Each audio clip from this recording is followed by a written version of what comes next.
Good morning to मेरे प्यारे विद्यार्थियों।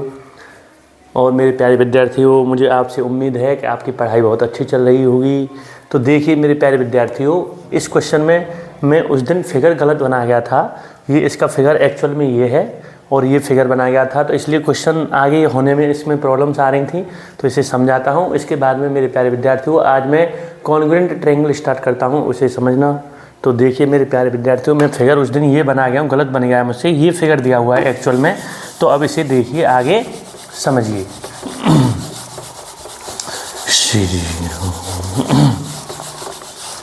तो देखिए मेरे प्यारे विद्यार्थियों, ये है हमारा फिगर। अच्छा क्वेश्चन है, बहुत ही अच्छा क्वेश्चन है।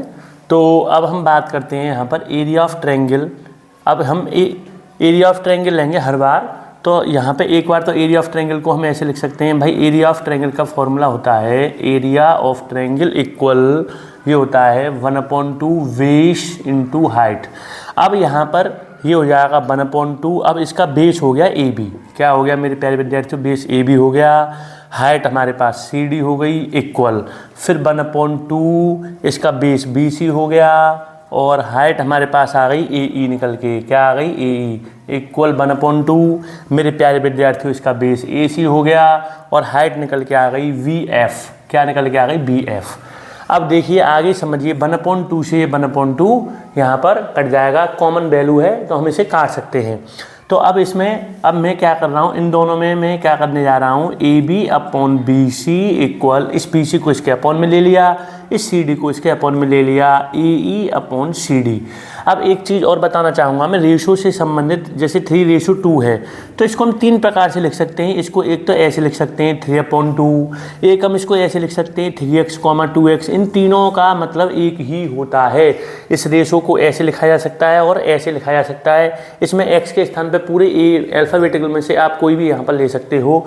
तो मैंने इसको ऐसे लिख लिया 3x 2x। तो मेरे प्यारे विद्यार्थियों, में इसका प्रयोग करने जा रहा हूँ। अब यहाँ पे हमें दे रखा है ये सी डी रेशो ए ई, इनको मैं अलग अलग भी कर सकता हूँ यहाँ से। तो ये सी डी ए मतलब एक तरह से यहाँ पर थोड़ा सा इससे यहाँ से इसे थोड़ा लिख ले रहा हूँ। तो जैसे मैं इसको इस तरह से लिख सकता हूँ, C D upon A E equal, C D upon A E equal, C D upon A E equal 2/3। फिर इसको लिख सकते हैं A E upon B F equal, A E upon B F equal, A E upon B F equal 3/4। हम क्या लिख सकते हैं? 3/4। तो अब इसको हम जैसे चाहें ऐसे हम पलट सकते हैं। जैसे सी D upon A E, C D upon A E 2/3, A E upon B F 3/4, या ए ई अपॉन सी डी लेंगे तो 3/2 हो जाएगा। तो इस तरह से हम यहाँ पे बहुत सारी वैल्यू आपस में निकाल सकते हैं। तो यहाँ पे मुझे चाहिए फिलहाल ए ई अपॉन सी डी। तो ए ई अपॉन सी डी, तो ये हो जाएगा मेरे प्यारे विद्यार्थियों 3/2। ये क्या हो जाएगा? 3/2। अब इसकी और इसकी बात करते हैं। तो इसको ए सी को इसके अपॉन में ले रहा हूँ, बी सी अपॉन ए सी इक्वल, इस ए सी को इसके अपॉन में लिया, इस ए ई को इसके नीचे ले जाओ, B F upon A E, B F upon A ई। तो अब यहाँ पर हम ऐसे कर सकते हैं। अब जैसे A B upon B C यहाँ पे 3/2 आ रहा है, बी सी अपॉन ए सी यहाँ पे ये आ रहा है, और बी एफ अपॉन ए ई की वैल्यू हो जाएगी हमारे पास 4/3। अब देखो इस रेशो की वैल्यू, जैसे मान लीजिए x रेशो y दे रखा है हमें 2:3, और y रेशो z दे रखा है हमें, यहाँ पे मैं तुम्हें नई चीज़ बताने जा रहा हूँ 6:8। तो अब जैसे मैं यहाँ पे x ratio y ratio z की वैल्यू निकालना चाहता हूँ, तो यहाँ पर हम क्या करेंगे मेरे प्यारे विद्यार्थियों कि ये यहाँ पर 6 है, तो इन जैसे यहाँ पे y कॉमन है, यहाँ पे y कॉमन है, तो इन दोनों को आप सेम बना लीजिए। तो इसमें अगर मैं 2 का मल्टीप्लाई कर दूंगा तो ये हो जाएगा मेरे पास 4:6 हो जाएगा। तो ये 4:6 है, ये 6:8 है। इसमें y कॉमन है, इसमें 6 कॉमन है, तो हम इसको 4:6:8 यहाँ पर लिख सकते हैं। तो x ratio y ratio z की वैल्यू ये निकल के आ गई। वही कार्य को मैं इसी कार्य को यहाँ पर करना चाह रहा हूँ कि ये 3/2 है और ये 4/3 है। तो ये मेरे प्यारे विद्यार्थियों, ये भी यहाँ पर बी सी आ रहा है और यहाँ पर भी बी सी आ रहा है। तो अब मैं क्या करने जा रहा हूँ, इसमें यहाँ पे 4 बनाने के लिए इसमें 2 का ऊपर नीचे मैंने मल्टीप्लाई कर लिया। तो ये हो गया मेरे पास A B upon B C equal क्या हो गया? 6/4। या हम इसको लिख सकते हैं A B upon B C equal 6:4, और इसको लिख सकते हैं यहाँ पर B C ratio A C equal 4:3। तो इन दोनों की हेल्प से हम कह सकते हैं A B ratio B C ratio C A equal 6:4:3। ये हमारा आंसर आ गया। इस तरह से निकल के AB ratio BC ratio CA का मान बताना था, ये आंसर निकल के आ गया 6:4:3। तो मेरे प्यारे विद्यार्थियों इस तरह से यह क्वेश्चन हो रहा है। अब देखिए अब इसमें मैं आपको एरिया ऑफ वो कॉन्ग्रुएंट ट्रायंगल्स आज स्टार्ट कर रहा हूँ। तो कॉन्ग्रुएंट ट्रायंगल्स समझिए मेरे प्यारे विद्यार्थियों।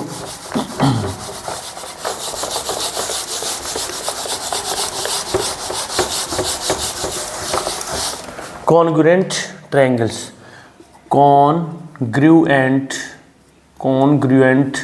ट्रायंगल्स। तो कॉन्ग्रुएंट ट्रायंगल्स को हिंदी में मेरे प्यारे विद्यार्थियों कहते हैं सर्वांगसम त्रिभुज। सर्वांगसम त्रिभुज और सर्वांगसम त्रिभुज हो गया ये, इसको कॉन्ग्रुएंट ट्रायंगल बोलते हैं हम। तो मैंने आपको टाइप्स ऑफ ट्रायंगल बता दिए हैं और उसके बाद मैंने ऑल्टीट्यूड समझाया था, आपको मीडियन समझाया था, पहली वीडियो में टाइप्स ऑफ ट्रायंगल बताए थे सारे के सारे। तो आज हम बात कर रहे हैं कॉन्ग्रुएंट ट्रायंगल्स की कि कॉन्ग्रुएंट ट्रायंगल्स क्या होते हैं। ABC और ये हो गया हमारे पास DEF। अब दो ट्रायंगल्स इस प्रकार हों कि एक ट्रायंगल को उस एक दूसरे के ऊपर रखा जाए तो उसे पूरी तरह से ढक ले। अब जैसे इसको PQR नाम दिया मैंने यहाँ पर और इसको LMN नाम दे दिया, LMN।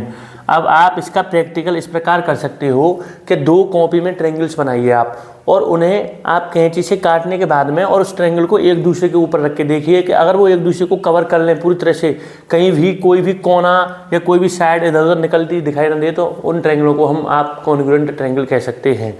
अब जैसे अगर मान लो इसको मैं इसके ऊपर ढकूँ तो ये इसको पूरी तरह से कवर कर लेगा, ऐसे ही ये इसको पूरी तरह से कवर कर लेगा। लेकिन अगर मान लो इसको मैं कुछ इस तरह से बनाऊँ, मैं ये बताओ मेरे प्यारे विद्यार्थियों, आप P कुछ इसका नाम दे रहे हैं और नाम ले रहे हैं SMT नाम लिया मैंने इसका। तो अब इसमें अगर हम कहें कि इस ट्रायंगल को इसके ऊपर रखा जाए तो क्या इसको ये कवर कर लेगा? नहीं कर पाएगा। इसकी कुछ साइड या ये वाली वर्टेक्स बाहर निकल जाएगी, इधर उधर हो जाएगी जो है, तो ये इसको पूरी तरह से कवर नहीं कर पाएगा। तो ये कॉन्ग्रुएंट ट्रायंगल नहीं है। तो दो फिगर बिल्कुल इस प्रकार हों कि वो एक दूसरे को कवर कर लें तो वो हमेशा हम कॉन्ग्रुएंट फिगर होंगे। चाहे वो कोई और भी आकृति हो, हम उनमें भी हम उनको कॉन्ग्रुएंट कह सकते हैं, लेकिन फिलहाल बात कर रहे हैं हम कॉन्ग्रुएंट ट्रायंगल्स की।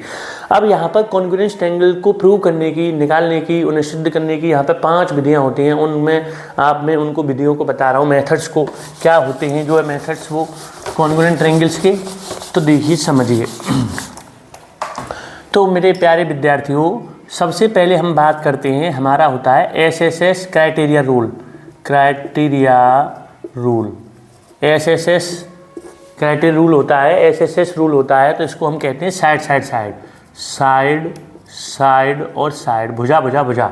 तो इसमें क्या होता है कि किन्हीं दो ट्रायंगल्स में ABC एक ट्रायंगल लिया, एक ट्रायंगल हमने DEF ले लिया। तो किन्हीं दो ट्रायंगल्स में मेरे प्यारे विद्यार्थियों यदि उसकी तीनों भुजाएं या संगत भुजाएं आपस में बराबर होती हैं, किसी ट्रायंगल की भुजाएं आपस में बराबर हों, उन्हें हम SSS नियम से उन ट्रायंगल्स को कॉन्ग्रुएंट ट्रायंगल कह सकते हैं। जैसे मान लो AB भुजा यहाँ पे इसके इक्वल है, ये वाली भुजा इसके इक्वल है और ये वाली भुजा इसके इक्वल है, तो हम इनको SSS नियम से दोनों को हम यहाँ पे कहेंगे AB इक्वल DE, फिर कहेंगे BC इक्वल EF, फिर कहेंगे हम उसके बाद में AC इक्वल DF।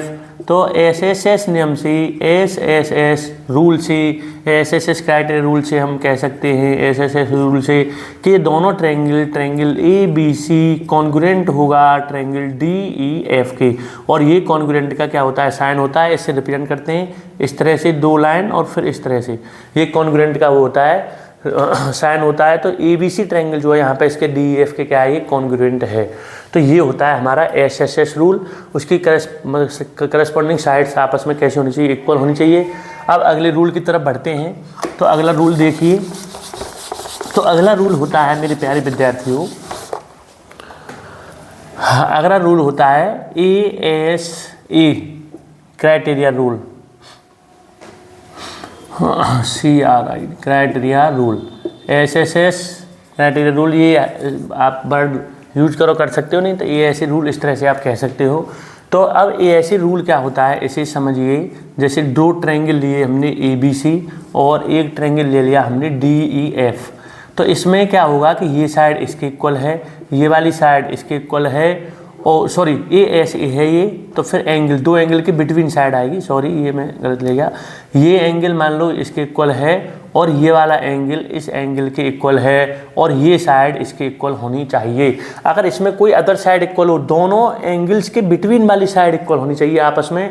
अगर इस दोनों एंगल, ये एंगल इसके इक्वल है, ये एंगल इसके इक्वल है और ये साइड इक्वल ना होकर के अगर ये साइड इक्वल हो तो हम यहाँ पर रूल नहीं लगेगा ये वाला, ये तभी लगेगा। इसको हम कह सकते हैं एंगल साइड एंगल। आप इससे समझ सकते हो कोण भुजा कोण, यानी कि एंगल साइड एंगल, तो दो एंगल के बिटवीन साइड वो इक्वल होनी चाहिए, तब इस रूल लगेगा। हम यहाँ पे कह सकते हैं angle A equal angle D, ये हमें दिया हो, angle B equal angle E, ये हमें दिया हो, और ए बी जो साइड है वो किसके इक्वल होनी चाहिए, डी के।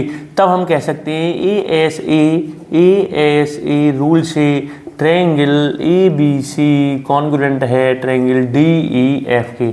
इस तरह से यहाँ पे हम कह सकते हैं ए एस रूल ये लग रहा है। अब आगे बढ़ते हैं थर्ड रूल की तरफ, A S rule. A S rule, तो ए एस रूल हमसे क्या कहता है, दो ट्रायंगल लिए हमने, एक ले लिया पी क्यू आर, एक ट्रायंगल ले लिया हमने एल एम एन। तो इसमें क्या होगा, इस एंगल साइड, तो इसमें ये एंगल इसके इक्वल है मेरे प्यारे विद्यार्थियों, ये एंगल इसके इक्वल है। अब इसके अलावा क्रम से चलेंगे हम, यहाँ पे ये एंगल इसके इक्वल हो गया, करस्पॉन्डिंग एंगल, ये करस्पॉन्डिंग एंगल इसके करस्पॉन्डिंग एंगल के इक्वल हो गया। अब या तो ये साइड इसके इक्वल हो या फिर ये वाली साइड इसके इक्वल हो, कोई सी एक इसमें से इक्वल हो। अब इसकी हमें नीड नहीं है, ये वाली साइड इसके इक्वल नहीं होनी चाहिए। अगर ये इसके इक्वल होगी तो ये वाला रूल लग जाएगा, लेकिन ये रूल कब लगेगा, जब ये एंगल इसके इक्वल है, ये एंगल इसके इक्वल है, ये वाली साइड इसके इक्वल हो या ये वाली साइड इसके इक्वल हो, तब इस रूल को लगाएंगे हम। तो हम यहाँ पर कहेंगे मेरे प्यारे विद्यार्थियों, एंगल पी एंगल, मान लो इसमें से एक साइड को इक्वल कर दिया, एंगल पी एंगल एल के इक्वल है, एंगल क्यू एंगल एम के इक्वल है, और क्यू आर जो साइड है वो इक्वल है हमारी एम एन की। तो हम यहाँ पे कह सकते हैं ए एस रूल से दोनों ट्रायंगल कैसे हो गए, कॉन्ग्रुएंट हो गए। तो मेरे प्यारे विद्यार्थियों ये 3 रूल हो गए। कल मैं 2 रूल और समझाता हूँ आपको, फिर उसके बाद में एक्सरसाइज के क्वेश्चनों के बारे में डिस्कस करेंगे, उन पर चर्चा करेंगे, उन क्वेश्चनों को मैं समझाऊंगा। तो मेरे प्यारे विद्यार्थियों, मुझे आपसे उम्मीद है कि आपकी पढ़ाई बहुत अच्छी तरीके से चल रही है और अच्छी तरीके से अपनी पढ़ाई करते रहिए। आप अपने जीवन में कुछ पढ़ लोगे, बढ़िया अपने जीवन में अपना टारगेट बनाइए और उस लक्ष्य तक पहुँचने के लिए बस मेहनत कीजिए। और कोई भी चीज़ आप असंभव नहीं है, कुछ भी असंभव नहीं है। तो आप उस लक्ष्य को, अपने टारगेट को, चाहे वो कितना भी बड़ा हो, उसे प्राप्त कर सकते हो। थैंक यू मेरे प्यारे विद्यार्थियों, बहुत बहुत धन्यवाद। श्री राम जय।